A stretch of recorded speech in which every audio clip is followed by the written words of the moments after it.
respondent to keep silent. Buena mano sa ating One Balita Pilipinas ngayong Miyerkules. Sa pagpapatuloy ng impeachment trial laban kay Vice President Sara Duterte, Article 1 na tungkol sa maling paggamit umano ng pondo ng Vice Presidente sinimulan ng talakayin.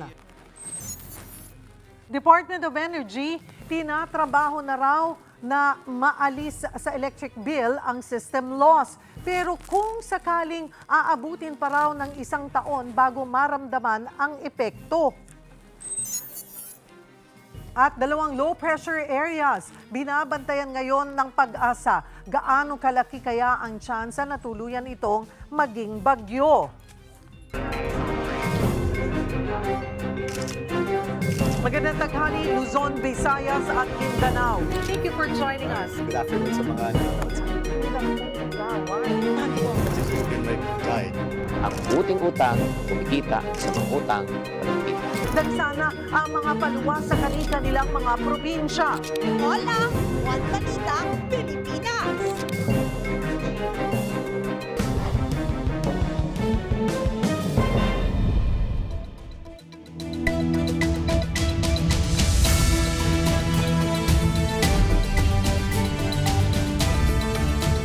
Kasalukuyang nagsasagawa ng press conference ang panig ng prosecution. Panoorin po natin ito. Perhaps, we may call it, na merong ganitong klaseng information na naibahagi ang ating bank manager sa ngayon at ang naibahagi din ni Ramil Madriaga noong panahon ng April nung siya ay humarap sa Kongreso. Sir, yung second question ko medyo hindi muna tungkol dito sa confidential funds. Kasi nung over the weekend, medyo nagkaroon ng kalituhan kung ano ba talaga yung naging argument ni Congressman Chel Jokno dun sa oral arguments. Kasi parang merong nilabas na video yung opisina ni Senator Pia Cayetano na ang sabi ng akbayan ni Congressman Jokno is spliced. Kasi parang pinagdugtong-dugtong yung mga sinabi niya para magmukha na fishing expedition yung ginagawa ng prosecution. Meron bang move or meron bang plano ang prosecution about this? Thank you for pointing that out. Ang collective na opinion ng prosecution panel dyan ay ito ay nakababahala. No? It is very concerning and alarming. Dahil unang-una, dapat ang impormasyon na makuha ng mga kababayan natin tungkol sa mga nangyayari sa paglitis nito ay accurate. Ano? Dapat kung ano yung mismong nangyayari during the proceedings. Kaya paulit-ulit kami na inaanyayahan at kinakiusapan ng mga kababayan natin na hindi umasa sa mga anumang videos na makikita lang nila sa social media kung hindi panoorin mismo accounts na ang paglilitis na to para hindi sila maligaw. Ngayon, ito ay nakakabahala hindi lang dahil maaring magkaroon ng wrong impression ang mga kababayan natin paukol sa ano ang totoong nangyari dito sa oral arguments na to, anong naging paliwanag na binigay ng prosecution sa pamamagitan ni Congressman Chel Jokno. But ang mas nakakabahala dito ay baka magbigay ito ng impression sa ating mga kababayan na merong members ng impeachment court na nagkaroon na ng prejudgment, pinangunahan na. Dahil makikita natin dito, bukod dun sa pag-edit, dun sa naging exchange during the oral arguments, dun sa video na to, merong text overlay na nakalagay, walang ebidensya. Yes, nagbabaka sakali lang, question, walang ebidensya, pero nag-aakusa, something like that, which is very concerning because pwedeng isipin ng mga ibang tao na meron ng prejudgment, na sinabi na ng prosecution, walang ebidensya. And it could also lead to a perception of impartiality or partiality. When this is very dangerous, because it could erode the people's confidence and trust in our institutions. And no less than this Senate Impeachment Court, which is a constitutional institution, which is meant to ensure accountability, no? With respect to the highest officials of the land. So, nakakatakot ho yan, no? But gusto namin klaruhan, we don't want to put any specific member of the impeachment court on the spot, no? We don't want to call them out. At we don't want to ascribe any negative intentions on the part of anyone. Ang sinasabi lang ho namin dito, dahil maaring marami hong kapaliwanagan dyan. Baka it was an clerical error made by the staff, no? Dahil tingin namin, hindi naman ho siguro sasadyain yung ganyang bagay kung sino mang senator judge, ano ho. But just the same, dahil meron ho itong serious implications, no? Dahil dapat ang mga tao, no? Hindi sila magkaroon ng ganong perception. Dahil ho, ang principle ho dyan, sa lahat ng judge, no? Hindi sapat, no? That they should be impartial. They should also show the appearance of impartiality. O, dahil napakahalaga ho niyan, dapat throughout the proceedings, makikita, no? Na ang naging kapasyahan ay nakabatay dun sa batas, sa katotohanan at ebidensya, at mapapakita din, no, na hindi nagkaroon ng pagkiling sa kahit na anumang panig, kahit sinong miyembro nitong impeachment court. Sir, can I clarify lang? Ano ba yung, kasi for the information of everybody lang, ano yung sinabi talaga ni Congressman Chel Jokno doon? Hindi siya tungkol ba sa fishing expedition yung ginagawa ng prosecution, or pinaliwanag niya lang ba yung... Pinaliwanag niya yung konsepto ng fishing expedition. And to be accurate about it, nagkaroon na ng official statement dito si Kong Chel Jokno kung saan linabas niya ano yung exact na arguments, na words, no, na ginamit niya dito. But maliwanag na hindi niya sinasabi ng prosecution ay nagbabaka sakali lang, no? Na baka may makita dito sa mga bank accounts. Dahil napakaliwanag ang position namin, and which he articulated during the oral arguments. Hindi kami nagbabaka sakali na may makita sa mga bank records dahil sigurado kami na mayroong importanteng impormasyon sa mga bank records na pinasabi na namin sa impeachment court. Bakit kami sigurado? Dahil lumabas na yan sa AMLAC reports, kung saan nakita natin na mayroong 6.7 billion financial transactions involved in the bank accounts of Vice President and her husband. So hindi ko kami nagbabaka sakali. Alam namin mismo ano ang mga bank accounts, saang branch yan, no? Dahil again, nandun ho yun dun sa AMLAC reports. Dagdagan ko lang din para clear. No? Gaya nung napanood natin, no, personal na napanood natin during the period where the oral arguments was happening in the impeachment court. Sinabi po doon na nasatisfy na ho ng prosecution yung requirements to be able to subpoena certain documents that are confidential. No? One, yung sinasabi nga niya, yung definiteness o specific kasi, isinight doon, itong mga accounts na ito. Ito yung branch, ito yung account number, ito yung kailangan. Second, yung relevance. Bakit relevant yung dokumentong kinakailangan na isubpoena? Because it will support the allegations stated in that article of impeachment, na kung saan pinapaliwanag natin doon na merong unexplained wealth ang ating pangalawang Pangulo. Kaya napakahalaga nun. And these two requirements have already been satisfied and met by the prosecution panel. Kaya pinayagan po siguro yan ng ating impeachment. Sir, sorry, follow-up lang. Quick follow-up lang. Hindi po kayo magmamanifest ang prosecution panel regarding this issue sa impeachment court? Hayaan lang po ba natin po? Or seeking revision po. Okay. No, we're not asking anyone, no, to voluntarily inhibit themselves. No, again, ayaw namin mag-focus sa personalidad. No, ang sa amin, ang concern namin dito, hindi para to put anyone on the spot, no, or sabihin namin na mayroong kahit sino man na negative na mga intentions, no? Hindi ho yun. No? Tulad ng sabi namin kanina, dahil posible na mayroong valid explanation for this. No? Pwedeng clerical error, baka ho yung mga may handle ng mga social media accounts nito. Sila ho nagkamali. So, let's give them the benefit of the doubt. Dahil gusto pa rin ho namin paniwalaan. Nananalig kami, they will comply with their obligations under the oath that they took when they became senator judges and under the rules to observe impartiality. So, we're not asking anyone to inhibit. Dagdagan ko din, no? Ayaw naming husgahan, no? Yung pagpo-post na yon ng isang senator judge. Ang aming ang ginagawa ay nire-respeto pa rin namin, no? Paring nagkaroon ng oversight o lapse in judgment ng kanyang staff kung kaya't ito ay na-post. Alam naman po ng ating mga senator judges kung ano yung katotohanan.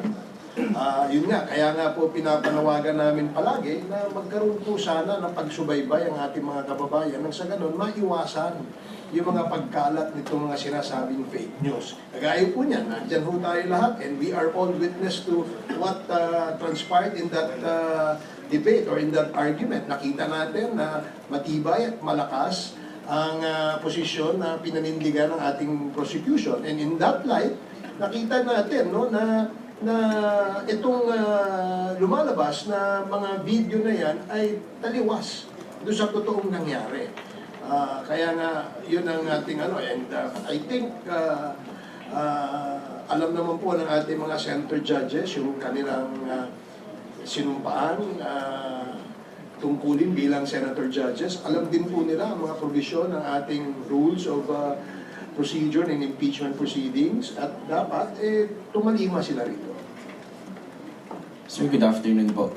Earl Tobias, IBC News. Kay spokes Ace na lang po ulit, sir. Kasi wala kayong subjudice. Susugan ko lang yung tanong ni Kuya Gab. Bukod kasi sa duffel bag, sir, nung humarap si Ramil Madriaga sa Justice Committee proceedings, sinabi niya na may nangyaring delivery, yung delivery instructions galing kay VP Sara. Ating pong napakinggan ang bahagi ng press conference ng prosecution hinggil sa nagpapatuloy na impeachment trial laban kay Vice President Sara Duterte. Naman ang tinalakay ang edited video na inilabas ni Senator Pia Cayetano na tila umaamin umano ang prosecution na namimingwit o walang sapat na ebidensya at nagbabaka sakali lamang sila sa kanilang mga akusasyon kay VP Sara. Mamaya ihatid po natin ang buong detalye tungkol dito. Samantala, kanina nga sa pagpapatuloy ng trial, di tulad nung mga nakaraang linggo, alas 10 pa lang ng umaga kanina, nagsimula na ang pagdinig. Umaasa silang matatapos ng alas 3 ng hapon para makapagtalakay pa ang Senado ng ibang mahahalagang usapin. Sa umpisa pa lang ng hearing, nagkainitan agad ng humiling na mag-opening statement si House Prosecutor Laila De Lima. Tumutol kasi ang depensa dahil nagbibigay daw agad ng konklusyon ang kongresista. Inutos din ni impeachment presiding officer Cheese Escudero na strike off sa record ang naturang mga bahagi ng speech ni De Lima. Sa trial proper, ipiniresinta ng prosekusyon ang una nilang witness sa Article 1 ng impeachment na tungkol sa kanyang maling paggamit umano ng confidential funds. Siya ay ang dating branch manager ng Land Bank Shaw Boulevard na si Violeta Constantino na personal umanong nag-oversee sa pag-encash ng mga tseke sa Special Disbursing Officer ng Office of the Vice President na si Gina Acosta. Ang mga na-encash umabot sa kalahating bilyong piso. Para sa karagdagang update, magbabalita si Mobile Journal Daniel Dayaw. Daniel, sa simula pa lamang ng pagharap ni retired Land Bank Shaw Boulevard Branch Manager Violeta Constantino, kinumpirma na ng defense ang authenticity ng 4 na tseke na in-encash sa kanila. Ano pa yung mahahalagang detalyeng lumitaw? Yes, tama ka dyan, Cheryl. Ngayon yung ika-4 na linggo ng impeachment trial ni Vice President Sara Duterte ay inilatag na or iniharap na ng Counsel for the Prosecution ng kanilang unang testigo para sa Article 1 which is misuse of confidential funds na si Violeta Constantino. At kanina, Cheryl, ay nagkaroon na nga ng stipulation ang defense team pagdating sa authenticity ng mga cheque. Pero ang mahalagang detalye dito ay pinresenta na din ng prosecution ang mga petsa kung kailan ito personal na in-encash ni OVP Special Disbursement Officer na si Gina Acosta sa magkakaibang dates. So yung mga dates na to ay December 20, 2022, February 6, 2023, April 24, 2023 at July 14, 2023. At nasabi din niya dito kanina na matapos nga daw i-withdraw ang 125 million pesos ay isinil daw ang pera sa apat na maiitim na duffel bags. At kanina din ay hindi na rin naman nagkaroon ng cross-examination ang depensa. Cheryl. Bakit din nasabi ni Constantino na unusual ang pag-encash ng tig 125 million pesos na cheque pero hindi maituturing na suspicious?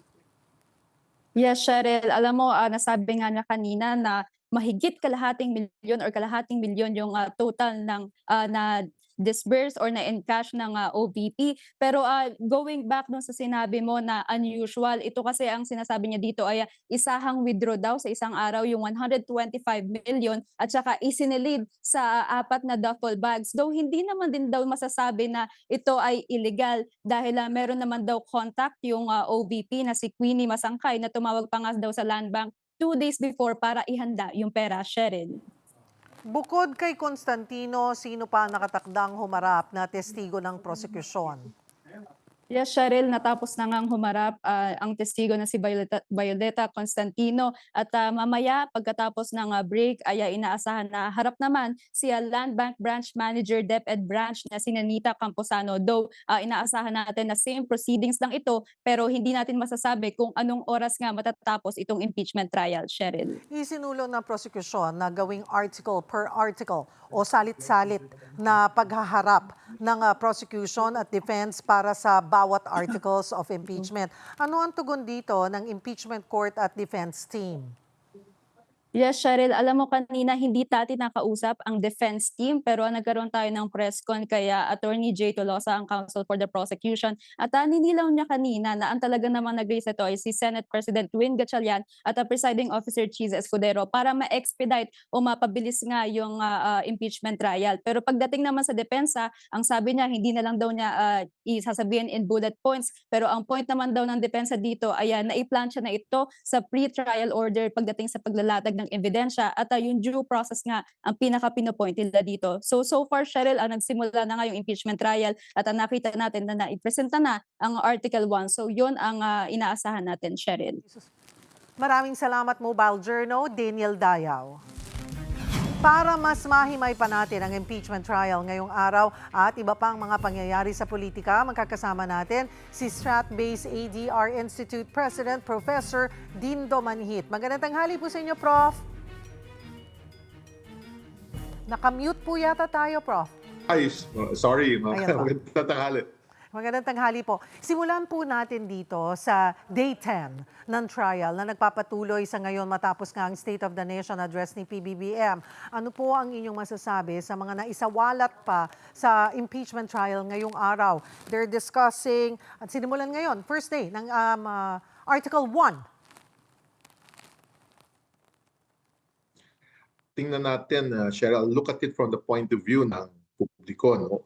Klarong-klaro na mula dun sa opinion survey ng Okta Research, opinion survey ng Social Weather Station, pareho numero nila na 7 out of 10 Filipinos ang nagnanais na harapin ng ating Vice Presidente or sa salitang English is to address the accusations against her, no, yung allegations. No?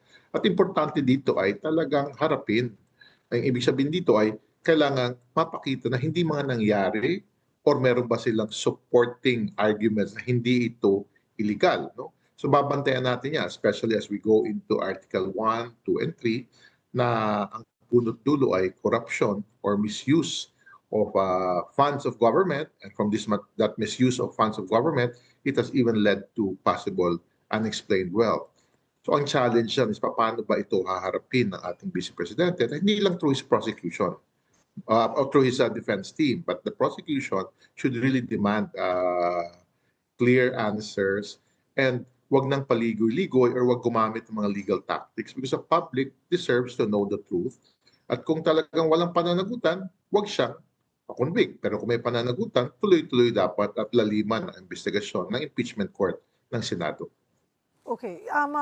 Ito pong aasahan natin sa pag-discuss nila ng Article 1, Prof, ay mas mga mas madokumento, di po ba? Mas technical itong Article 1 kumpara sa Article 4. Kasi dun sa Article 4 talagang video ang ginamit, visual.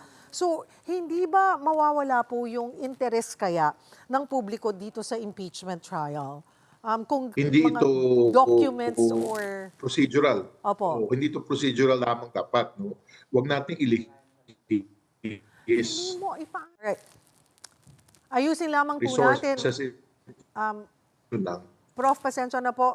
Puputulin lamang po namin kayo, babalikan po namin kayo, ayusin lamang po natin ang ating linya po ng komunikasyon sa inyo. Samantala, gustong paimbestigahan ni Senator Kiko Pangilinan ang umunoy ayungin deal o kasunduan sa pagitan ng Pilipinas at China. Sa Resolution 536 ni Senator Pangilinan, nais niyang maging malinaw ang sinasabing provisional understanding ng dalawang bansa at kung naaayon ba ito sa 2016 arbitral ruling na nagdedeklarang sakop ng teritoryo ng Pilipinas ang Ayungin Shoal. Inihain ito ng senador matapos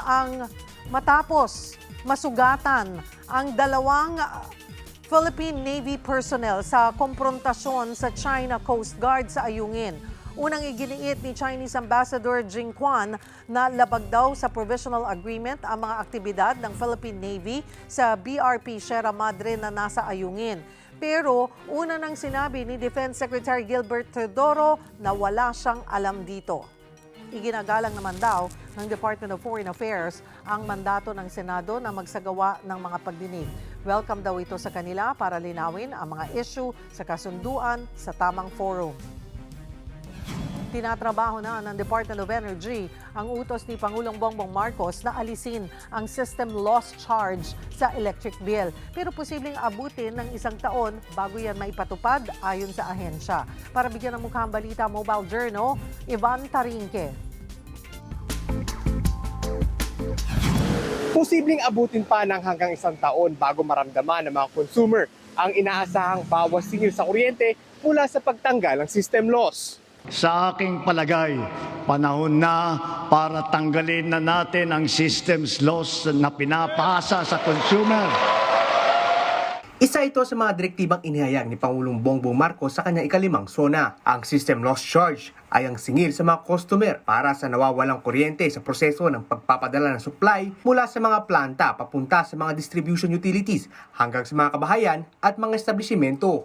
Ayon sa Department of Energy o DOE, dalawa ang pinagmumula ng system loss, ang illegal na connection o pilferage at ang pagkawala ng kuryente dahil sa mga luma o hindi maayos na linya ng kagamitan.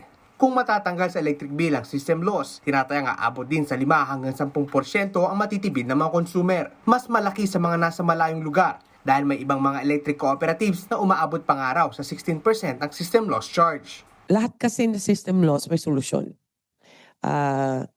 Pilferage has a solution. Kung technical man yan, you can buy better equipments and malilesen mo yan or mawawala mo yung system loss. Ayon sa DOE, tinatrabaho na kasama ang Energy Regulatory Commission o ERC at National Electrification Administration o NEA kung paano ipapatupad ang pagtanggal ng system loss at ang VAT na ipinapataw dito. Pero aminado ang DOE na hindi ito agad mararamdaman mga consumer. The whole system loss is what was the directive of the President na i-remove. Hindi partial, hindi yung non-technical lang, kundi yung buo po, technical and non-technical. I would say before the next SONA, the implementation side of the electric co-ops, they have to purchase some new equipments, mga ganon. So it will take time talaga. Mga kapatid, Mobile Journal Ivan Tarinque po hatid ang buka ng balita. Susunod, Pangulong Bongbong Marcos present sa pagbunita sa ika-25 anibersaryo ng Electric Power Industry Reform Act o EPIRA. At 2 low-pressure area sa loob at labas ng Philippine Area of Responsibility binabantayan ng Pag-asa. Yan at iba pa sa pagbabalik ng One Balita, Pilipinas.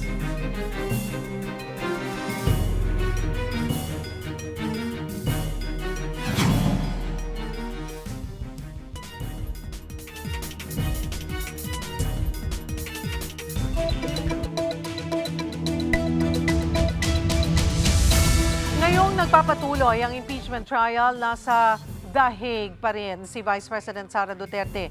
Itinanggi niya ang kumakalat na impormasyong lalabas na ng International Criminal Court ang amang si dating Pangulong Rodrigo Duterte. Habang nasa The Hague, Netherlands, iginiit ni VP Sara na wala siyang sinabing ganito sa kanyang mga speech. Makikita rin daw sa ICC website kung kailan ang trial proper ng dating Pangulo na magaganap sa Nobyembre. Wala namang komento ang bise ng matanong sa pinaplanong Pax Silica AI Hub sa Pilipinas. Samantala, nahingan din siya ng reaksyon sa napapaulat na pagiging bayolente ng ilang kabataan kahit nasa loob ng paaralan. Ganyan kasi ang nangyayari, hindi lang sa kabataan, no, kundi sa lahat ng tao. Ganyan ang nangyayari kapag wala kasi nakikita na leadership. Kapag nawawala yung respeto, nagkakanya-kanya lahat ng tao. That is a manifestation of a weak leadership. Balikan po natin si Professor Dindo Manhit. Magandang tanghali po muli. Prof, sorry, naputol po tayo kanina. Magandang tanghali, Sir. Okay. Himayin po natin yung mga naunang nangyari dito po sa day 10 ng impeachment. Kasi nagsimula na nga ito, bagong schedule nila ay 10 to 3 na lagi. So sa simula pa lamang po ng pagharap ni retired Land Bank Shaw Boulevard Branch Manager Violeta Constantino, kinumpirma na ng defense yung authenticity ng 4 na cheque na in-encash sa kanila. So talagang sinasabi dito na galing po talaga, ito'y cheque talaga mula sa OVP. Ano po yung nakikita niyong mahalagang detalyeng lumitaw po dito? Ang importante dito ay lumabas ang pondo ng gobyerno at anumang pondo ng gobyerno ay ito ay nalalaan sa specific task or responsibility. So ang katanungan na susunod dapat dyan ay ito ba'y ginamit kung saan siya dapat gamitin at sumunod ba ito sa mga auditing and accounting rules ng gobyerno. Kasi ang question dito ay ito ba'y nawaldas, ito ba'y nagamit sa hindi dapat paggamitan, ito ba'y hinalo sa pampolitikang galaw ng ating Vice Presidente. So ito yung pananagutan na hinahanap ng impeachment court, I think ng mga senador natin, para makapaghusga sila. Pero ang critical na pananaw dito ay issue ng pananagutan. Paano ba ginastos itong nailabas na malaking pera, nabanggit nyo nga, nearly 500 million pesos, at ito ba ay nagamit sa para pagsilbihan ang dapat pagsilbihan, lalo-lalo ng programa at ang taong bayan. Pero Prof, yun nga, 4 na tig 125 million pesos na cheque ang in-encash ni VP Sara mula 2022 to 2023. Kalahating bilyong piso. Gaano kalaking irregularidad ito? Pero sinabi kasi noong branch manager na it's unusual, yes, but it's not suspicious. Unusual dahil siguro malaki ang sunod-sunod na withdrawal. Pangalawa, yung paggamit ang dapat natin pagtuunan ng pansin. No? Kasi hindi lang yung pag-withdraw, maaaring hindi siya illegal, suspicious kasi malaki amount, pero paano ito ginamit? Papasok dito yung next step, which is yung audited part nito. Paano ba ito in-report ng Office of the Vice President? At ito ba ay tama sa paggamit? Or ito ba ay parang nalustay ang pondong malaki ng pamahalaan?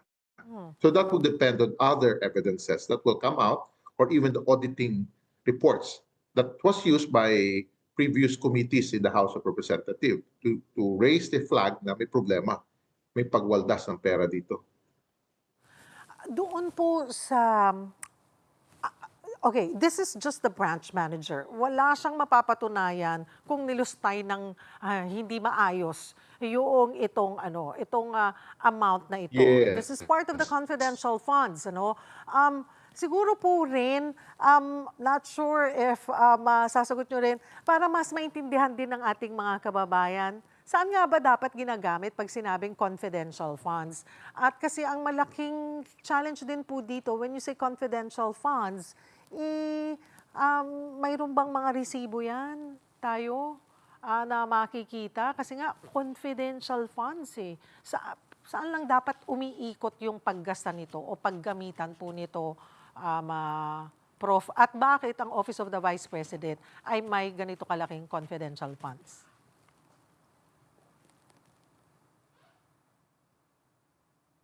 Ng House of Representatives. Bakit nabigyan at bakit ganito kalaki? At kung ito naman ay legal, nalagay sa budget ng ating pamahalaan, eh, saan ba ito patungo? Bakit ito inallocate sa Office of the Vice President? Ano ba ang paggagamitang ito? No, kahit confidential funds yan, ay meron pa rin proseso of reporting and also liquidating, itatawag nga natin. Lalo-lalo na para sa taong bayan, ang shocking dito ay malaking amount to as compared to previous vice presidents. Lalo-lalo na kay Leni Robredo na wala o tinanggalan nung panahon ng tatay ng ating vice presidente.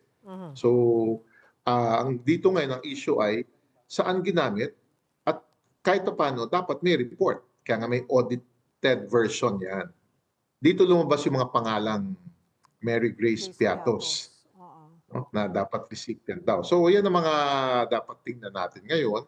Umpisa lamang ito sa issue ito dahil branch manager pinatunayan at tinanggap naman ng depensa na lumabas ng pera ito, no, na talagang sabi nga hindi ba suspicious, no? But shocking maybe in the manner, the way these funds were withdrawn. Malaking amount sunod-sunod. So yun ang dapat natin tingnan. First step lamang pa to para sa prosecution at tingnan natin anong reaksyon ng depensa. That's the whole idea of the impeachment court, Sherry. No? Makita ang katotohanan at sabi ko nga, ang taong bayan, I go back simply to two studies that were published. Okta Research, Social Weather Station, 69 and 70% are basically saying, harapin, sagutin ang mga akusasyon. Kasi nga kundi, pananagutin dapat ang Vice Presidente kung may kakulangan ng tingin ng tao dito. Because at the end of the day, the Senate as an impeachment court serves not the interest of VP Sara or does not serve the interest of the House of Representatives and the politics that they carry, but really the public. So yung pananagutan na importante dito. Una pa lamang naman po itong witness, ano? Pero ano po kasi ang malaking hamon, lalo na sa prosecution para mapatunayan ito? Kasi okay, this is just the branch manager. Pero sino yung magpapatunay na kung paano ba dapat ginagasta or ginagamit actually yung confidential funds. And then also, base po sa sinabi ni Senator Lacson, ay ginagamit ang confidential funds kapag kailangan lang. So, ibig sabihin, magwi-withdraw lamang pag gagamitin na. Pero kasi ito, lumalabas na evenly 125 million every 3 months. Ano po kaya ang magiging dating nito sa o paano dapat ito tanggapin o intindihin ng taong bayan? That makes it suspicious. I'll use the word suspicious, no? Yung lalo-lalo na sa definition ni Senator Lacson, who has used confidential funds na dapat lamang as Chief of Philippine National Police. No? In the case of the Vice President, what was it used for? And dito papasok nga, as I've said, yung importanteng institusyon sa ating pamamahala, sa governance natin, yung Commission on Audit. So dapat balikan ang report. Paano ba ito dinipensa ng Office of the Vice President? The withdrawal in equal amounts in 3 months, every 3 months. No? So saan pumupunta ito dapat? Tapos tingnan din natin kung did it comply to why it was allocated in the first place to the Office of the Vice President, this intelligence fund. So lahat ito ay masasagot, again, ng documentary evidences from other institutions like the Commission on Audit. So, iiwanan muna natin yan. Kasi baka mauna pa tayo doon sa kasi simula pa lamang itong Article 1. So, medyo, so kahit na madokumento at mateknikal, kung numero na yung nakikita natin at pinag-uusapan, nandun pa rin siguro no, yung interest ng taong bayan. Another thing, Prof, ay isinulong ng prosecution na gawing article per article o salit-salit na paghaharap po ng prosecution at defense para sa bawat articles of impeachment. Pero hindi na nga po ito natuloy. Ngunit para sa inyo, mas makakatulong ba sa flow ng impeachment kung ganyan po yung magiging daloy ng trial?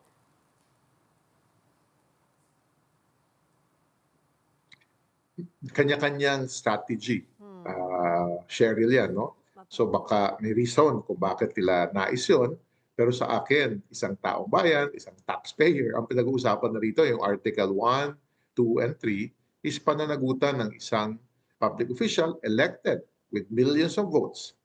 That means legitimately elected ay kailangan mapatunayan na hindi mo ginamit yung rason bakit ka nag-amass ng wealth. Diba yun yung Article 1, 2, and 3. Lalo rin yung pagbigay ng pondo sa mga opisyal ng Department of Education. So lahat ito ay within what we call accountability.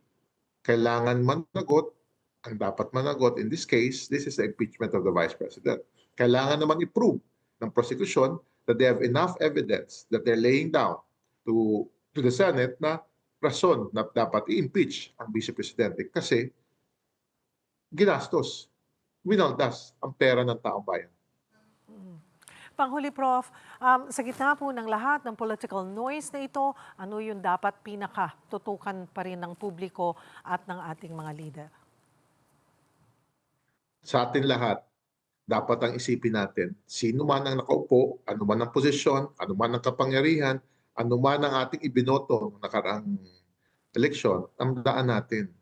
Ang nanaig dapat ay ang pera ng taong bayan ginagastos sa tamang bagay. At panagutin yung nagwawaldas ng pera ng taong bayan. In any case, so dapat learning to, we should demand transparency and accountability from our elected officials, and we should demand that as they take positions in government, they ensure for us a responsive public service based on the duty they have to the Filipino people. Marami pong salamat, Strat-Base ADR Institute President Professor Dindo Manhit. Sa iba pang balita, bumuelta si Palace Press Office Undersecretary Claire Castro matapos siyang tawaging impacta sa isang video ni Senator Amy Marcos. Magbabalita si Mobile Journal, Julie Baiza. Julie, ano ang ibig sabihin ni Yusek Castro sa pagsasabing ang nasa maximum level si Senator Amy? Cheryl, it takes one to know one. Yan yung sagot ni Palace Press Officer Claire Castro doon nga sa tila pagtawag sa kanyang impacta sa video ni Senadora Amy Marcos. Sa press briefing dito sa Palasyo, sinabi ni Castro na kahit kailan hindi raw siya gumamit ng mga ganyang salita o ad hominem laban sa kapwa. At kung alam din daw ng Senadora yung kahulugan ng impacta, it takes one to know one nga. Giit pa niya, wag daw mag-alala ang presidential sister at ang grupo nila. Nasa kanila daw yung corona at hindi kayang agawin mula sa kanila. Wala pa raw kasi si Castro sa kalingkingan ni Senadora Amy Marcos dahil sila nga raw ay nasa maximum level. So yun nga yung sinasabi, Cheryl, ni Castro, na nasa maximum level daw yung kumbagay pagiging impacta ng mga sinasabi niyang ibang tao na dawit daw doon sa video, Cheryl. May sagot din ba ang palasyo sa sinabi ni Vice President Sara Duterte na waste of time lang ang SONA? Cheryl, ang SONA daw nasa konstitusyon naman daw yan, sabi ni Yusek Castro. Ang hindi daw pagbibigay ng respeto sa SONA ay hindi rin daw pagrespeto sa konstitusyon at sa institusyon mismo. Ang patutsada pa ni Castro, may mga tao daw na nais manatiling mga taong bayan. Kaya't ang payo nga niya sa publiko, lagi daw sanang maging mapanuri. Huwag daw sumunod sa mga nag-uudyok na manatiling mangmangkas sa katotohanan. Sa sinabi naman ng bise na marami daw kasi hindi naman natupad doon sa mga ipinapangako ni Pangulong Bongbong Marcos sa kanyang SONA. Gaya ng ipinangako daw doon na 20 pesos na bigas. Ang sabi ni Castro, ang maituturing daw na waste of time o pagsasayang ng oras ay kung sasagutin niya yan. Dahil una, wala naman daw basehan ng Vice Presidente at walang kakwenta-kwenta yung kanyang mensahe dahil alam naman daw na kasinungalingan. Malinaw din daw kasi na nandiyan naman yung programang 20 pesos na bigas at marami na raw yung nakikinabang dyan. Cheryl. May statement na rin ba ang Malacanang sa pagpapatuloy ng impeachment trial laban kay VP Sara ngayong araw? Sa ngayon pala, ang palasyo hindi nagbigay ng statement sa resumption, muling pagpapatuloy ng impeachment trial. Pero ang natanong kasi is yung naging manifestation ni Senator Marcoleta na mabigyan sila ng pagkakataon na makapag-participate sa trial. Ang sabi ni Castro, wala daw kanino man yung pagdedesisyon tungkol dyan dahil ang Sandigan Bayan yung magdedesisyon sa manifestation na to. So, kumbaga, walang magiging halaga ano man yung maging desisyon ng Senado. Kaugnay pa rin ng SONA, may plano bang i-certify as urgent ng Pangulo ang mga panukalang batas kaugnay ng mga pangako niya tulad nga nitong pag-amyenda sa EPIRA Law? Kailangan muna daw makita ng Pangulo yung panukalang batas na ipapasa or ihahain bago daw siya makapagdesisyon. Kailangan din daw na mapag-aralan at makita yan at pag napag-aralan na daw ay isa-certify as urgent daw yan ng Pangulo. Kabilang nga sa mga isinusulong yung amendments ng EPIRA, pagpapalawak sa tax exemption at yung pag-update sa Ecological Solid Waste Management Act. Cheryl. Maraming salamat mo, Baljerno Julie Baiza. Sa lagay ng panahon, 2 low-pressure area ang minomonitor sa loob at labas ng Philippine Area of Responsibility. Ayon sa Pag-asa, nasa bahagi ng Camarines Sur ang isang LPA. Maliit ang tsansang maging bagyo nito. Pero tatawid yan sa Luzon na magdudulot ng pag-ulan sa Metro Manila, Central Luzon, Calabarzon, Bicol Region at ilang bahagi ng Mimaropa. Ang isa namang LPA na nasa labas ng PAR, wala pang epekto sa bansa at maliit din sa ngayon ang posibilidad na maging bagyo. Bukod naman sa LPA, easterlies o mainit na hangin mula sa Pacific Ocean ang nakakaapekto sa bansa. Magdadala yan ng ulan sa Cagayan at Isabela, maging sa Cordillera at Ilocos Region. Asahan ang pagtaas ng pamasahe sa eroplano. Simula po yan sa susunod na buwan, Agosto. Inanunsyo ng Civil Aeronautics Board o CAB na itataas ang fuel surcharge sa level 13 para sa August 1 to 15. Mula yan sa level 8 lang nitong July 16 to 31.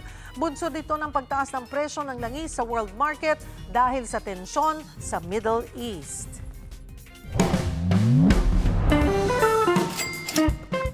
Chinky, kung ako ay gagastos, cash ba or cashless? Yan ang pag-uusapan natin sa araw na ito. Either this, Chinky Tan, your pambansang wealth coach. Alam mo ngayon, pag gagastos po, meron na tayong mga options. Diba? Pwedeng gumamit ng perang papel, barya, or tinatawag na scan na lang ang QR code. Bayad na. Isang tap lang. Bayad na. Oo. Ang tanong, may pambayad ba? Habang dumadami po ang gumagamit po ng tinatawag na e-wallet, di ba? Or mga banking or digital wallet, unting-unti na rin ang pagbabawas ng paggagamit ng cash. Bakit? Kasi mas convenient. Malaki na rin ang natutulong na digital payment sa pamumuhay ng tao. Mas mabilis ang magbayad, mas mabilis ang magpera magpadala, di ba? Hindi na kailangan pumunta pa sa lugar. Kaya nga titingnan po natin ano po ang pros. Ang pros po ay syempre mas convenient at mas mabilis. Hindi mo na kailangan magdala ng maraming cash. Diba? Mas madali sa magbayad. At the same time, yung tatanggap ng pera, hindi na kailangan magbilang. Numero na lang. At ang good news, may transaction history pang matcha-check. Diba? Another pros, mas ligtas kaysa magdala ka ng cash. In other words, hindi mawawala, hindi ka rin mananakawan. Kung may pros, meron din siyang cons. Ano namang cons? Syempre, ang paggagamit po ng tinatawag na e-wallet is one of the most, diba? One of the most unemotional way of spending money. In other words, hindi mo nararamdaman na dumadaan sa palad mo. Di ba? Kunyari, gumastos ka ng 10,000, iba yung cash. Na parang kang chinachani, iba naman pag ginagamit mo ng digital wallet, parang ika nga, numero lang. Hindi mo mararamdaman. And number 3, minsan, nawawala ng signal. Kung walang internet, lobat ang cellphone mo, di ba? Paano ka magbabayad, di ba? Kaya nga ang tanong, cash or cashless? Ang sagot siguro, hindi kailangang mamili ng isa. Siguro mas maganda kung ano yung babagay po sa inyo. Diba? Siguro ang mas magandang tanong is, meron bang pambayad? Kaya kung tatanungin mo ako kung cash or cashless, ikaw, ano yung sa palagay mo pinakamagandang experience na babagay sa'yo? Tatandaan, ang tunay na budgetarian, hindi lang marunong gumamit ng digital wallet, marunong din mag-control sa bawat pisong pumapasok sa kanyang bulsa. Sana naman nakatulong tong episode na ito. Tatandaan, tamang karunungan, tamang disiplina ang susi sa pagyaman.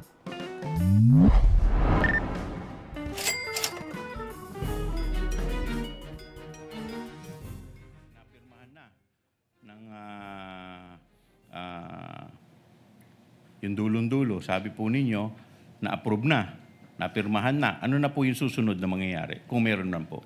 Pagka po natapos na po yung proseso namin ng pag-validate ng cheque at pag-approve, tatawagin na po namin si Mr. Fajarda sa backroom. So, doon po i-release na po yung cash withdrawal, yung cash encashment. Okay. Doon sa backroom, Madam Witness, sino-sino mga nando doon, kung maalala po ninyo? Ang nahandun po ay ako, yung teller na magre-release ng pera, yung kahera po, si Mr. Fajarda, pagkatapos may isa pa po siyang kasama. Okay, ngayon, sabi mo may kasama pa si Mr. Fajarda. Yes, sir. Sino itong kasama niya kung kilala po ninyo? Hindi ko na po siya kilala, sir. Okay. Now, Madam Witness, sabi ninyo, i-release sa backroom yung pera. Yes, Okay, so pagkatapos pong i-release ng teller, ano na po ang susunod na mangyayari? Kung alam po ninyo. Ilalagay na po yun ni Mr. Fajarda sa dala niyang bag. And then, lalabas na po sila dun sa may fire exit, sa may back door po namin. Okay. So, sabi ninyo, may dala si Mr. Fajarda na bag. Anong klaseng bag ba to, kung maalala mo? Hindi ko na siya actually ma-recall, sir. Basta Okay. may dalang bag. So, ilang bag ang dala ni Mr. Fajarda, kung maalala po ninyo? Ang recall ko po ay 2 bag. 2 Pero, bag? Okay. Now, Madam Witness, meron ba sa mga empleyado ng inyong bangko ang tumulong o nag-assist kay Mr. Fajarda at sa kasama niya papalabas sa bangko? wala po, sir. Okay. Bakit po wala? May policy po tayo na pagka nakuha na po ng kliyente ang pera, hands off na po ang bangko. Bakit po ganito ang polisiya ninyo? Para sa safety din po ng mga empleyado na parang last touch na kung ano man po ang mangyari dun sa pera after hawakan ng kliyente, hindi na po namin sagot yun. Okay. Now, Madam Witness, kanina binabanggit ninyo, lumabas sila sa backroom. Yes, sir. Okay. Pag sinabi ninyong backroom, pwede po ba pakidescribe po ninyo saan po itong backroom na itong binabanggit po ninyo? Yung backroom po ng Land Bank DepEd branch ay sa may likod. Sa may likod po ng teller, sa may likod po. Okay. So doon po sila nag-withdraw ng pera at doon din sila lumabas? Yes, sir. Sa may fire exit. Ang ibig po ninyong sabihin, meron pong pinto doon sa backroom papalabas? Yes, sir. Okay. Now, Madam Witness, paglabas po nila dito po sa back exit na sinasabi po ninyo, meron pa po ba kasilang kasama na sumalubong sa kanila? Kung alam po ninyo. Paglabas po nila doon sa may back door, sa may fire exit, hindi na po namin sila nakikita, sir. Okay. Now, Madam Witness, kanina sinabi ninyo itong 3 cheque na binabanggit po natin.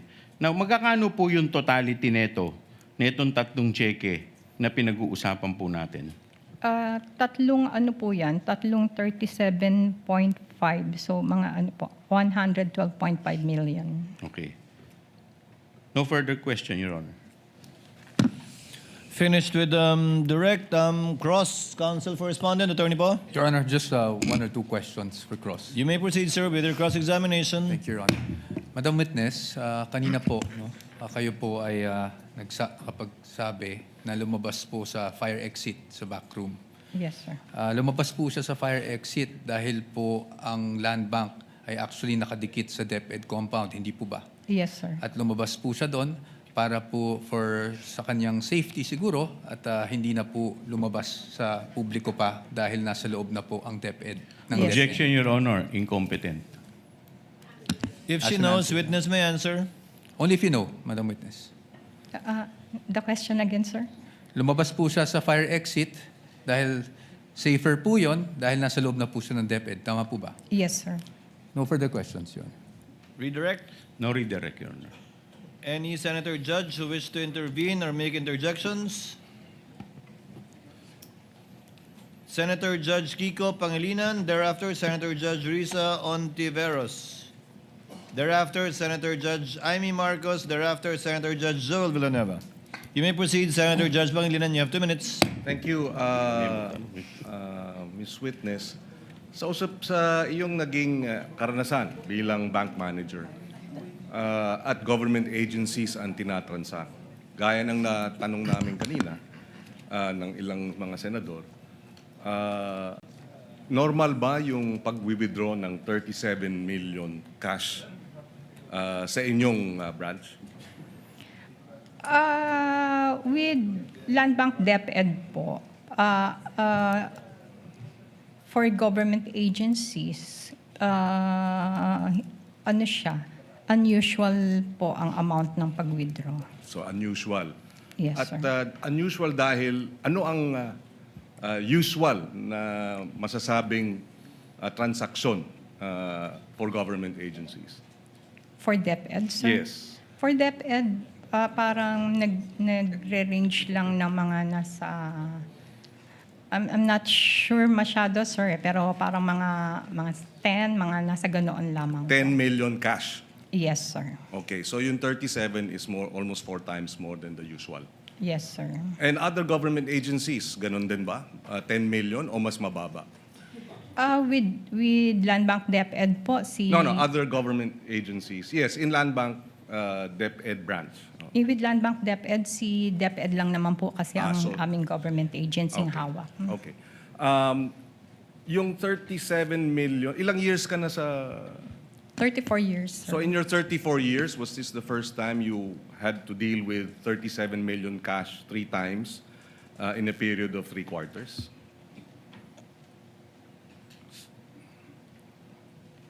With other government agencies? No, with the DepEd. With the DepEd, no, sir. Para ngayon lang po yung time na may encashment na ganun kalaki. So this is the first time for you to experience that kind of cash transaction? Yes, Your Honor. Okay. And not in the DepEd, you were also manager in other DepEd, in other land bank branches? Yes, sir. So in other land bank branches, when you were the manager, would you say the same, that walang ganyang kalaking mga transaksyon ang ibang mga government agencies involving cash? Meron naman po. Which government agencies would this be? Your Honor, baka may violation ako ng bank secrecy law if I mention. Well, hindi siguro, pero hindi mo naman babanggitin yung amounts at yung bank account number, just the agency. And I'm not asking for a specific amount, just which agencies may have transacted in huge amounts.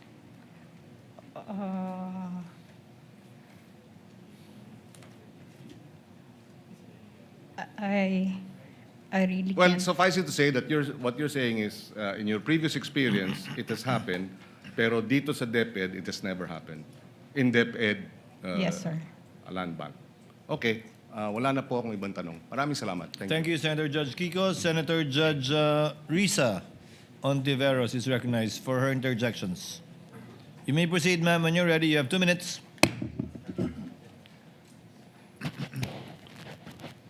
Salamat po, Mr. Presiding Officer.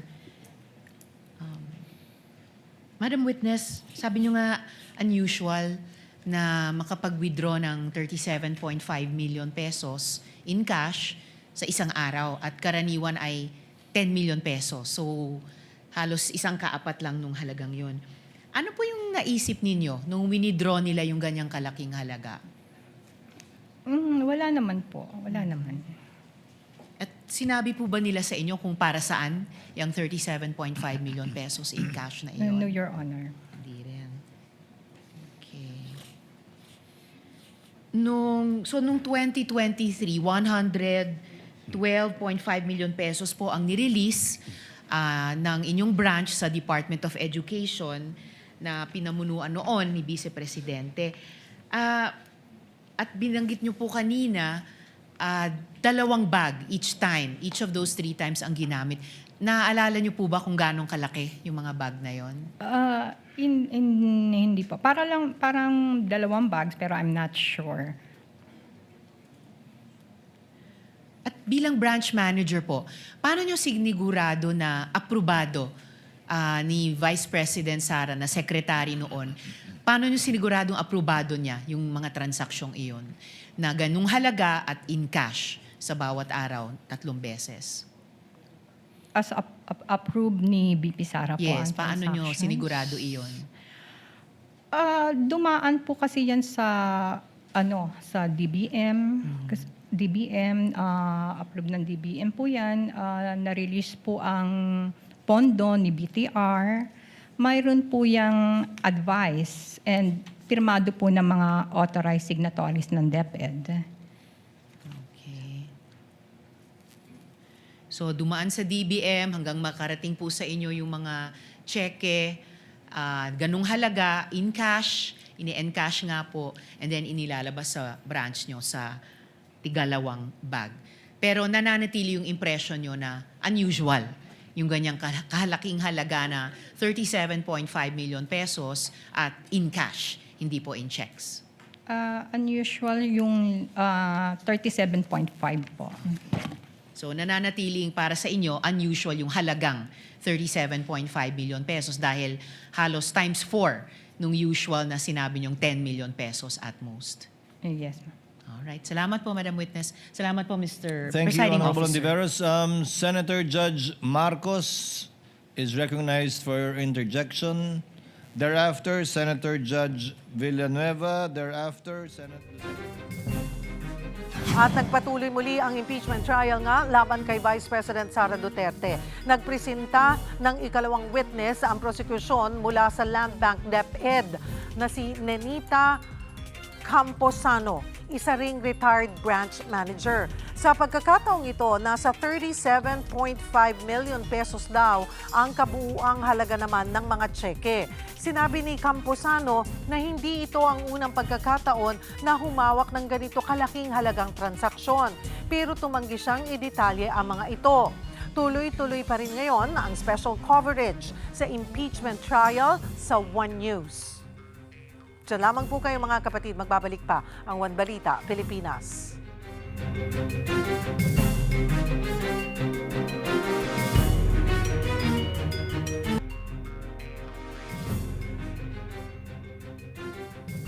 Tutok lang mga kapatid dahil pagtutuloy-tuloy pa rin po ang aming pagbabantay sa impeachment trial kay Vice President Sara Duterte dito sa 1PH, sa One News at News 5. Yan po ang mga bumabanderang balita at public service sa inyong tunay na kasalo sa tanghali. Hanggang bukas, dito sa Balita magpapabusog sa inyong kaalaman. Ako po si Cheryl Cosim. Kami ang inyong kapatid sa public service. 1PH, teleserbisyo para sa Pilipino.